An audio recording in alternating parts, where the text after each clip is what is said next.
শিক্ষকতা পেশা মিলিত প্রচেষ্টার দীপ্তি এই প্রতিপাদ্যকে সামনে রেখে মাধ্যমিক শিক্ষার মানোন্নয়ন শিক্ষকদের ৫ দফা দাবি বাস্তবায়নের লক্ষ্যে বিশ্ব শিক্ষক দিবস ২০২৫ উপলক্ষে অংশীজনদের নিয়ে মতবিনিময় সভা অনুষ্ঠিত হয়েছে চট্টগ্রামে। রবিবার সকালে চট্টগ্রাম প্রেস ক্লাবের জুলাই বিপ্লব স্মৃতি হলে স্বতন্ত্র মাধ্যমিক শিক্ষা অধিদপ্তর ও এন্ট্রি পদ নবম গ্রেড বাস্তবায়ন পরিষদ এই আয়োজনটি করে। সহযোগিতায় ছিল বাংলাদেশ সরকারি মাধ্যমিক শিক্ষক সমিতি চট্টগ্রাম, মাধ্যমিক ও উচ্চ মাধ্যমিক শিক্ষা চট্টগ্রাম অঞ্চলের উপপরিচালক এম ফরিদুল আলম হোসাইনি এ মতবিনিময় সভায় সভাপতিত্ব করেন।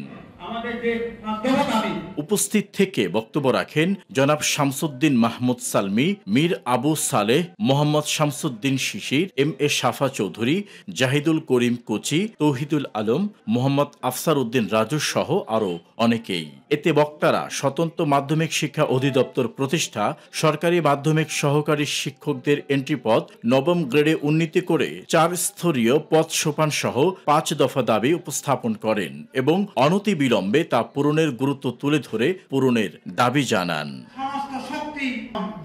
আহমদ আবু জাফর, নিরপেক্ষ। বেসরকারি বৈষম্য দূর করতে পারি নাই।